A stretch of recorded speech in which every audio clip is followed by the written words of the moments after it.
లోక్సభ ఎన్నికలు సమీపిస్తున్న వేళ అభ్యర్థులు ప్రచారంతో ప్రజల్లోకి వెళ్లే ప్రయత్నం చేస్తున్నారు. నల్గొండ సెగ్మెంట్ నుంచి సైదిరెడ్డి బరిలో ఉన్నారు అనగానే బండి సంజయ్ సామాజిక వర్గం కూడా మొత్తం సైదిరెడ్డిని యాక్సెప్ట్ చేయదు, సైదిరెడ్డికి గెలిచేది లేదు అంటూ కొంతమంది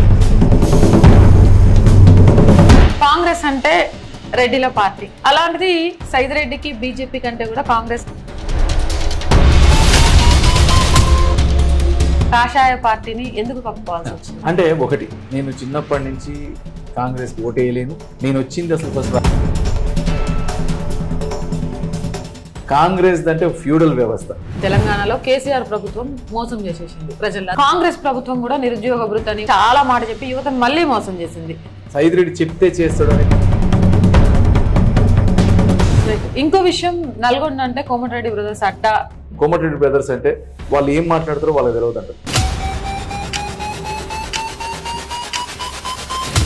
రేపు ఎట్టి పరిస్థితి అడ్డాలు గిడ్డాలని పోవాల్సిందే.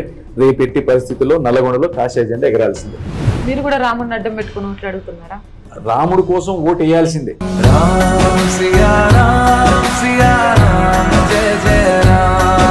నేను రాముడి గుడికి నేను నా వంతు డబ్బులు ఇవ్వలేకపోయినా నేను ఇట్లా ఓటేసన్న రుణం తీసుకుందాం అనుకుంటున్నా అని తను చెప్పినప్పుడు నాకు నిజంగా కళ్ళమంటి నీళ్ళు వచ్చింది.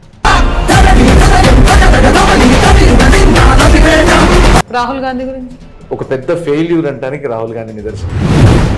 రేవంత్ రెడ్డి అబద్ధాలతోటి పిచ్చి మాటలతోటి ఒక నాయకుడు అవుతాడు అంటే రేవంత్ రెడ్డి.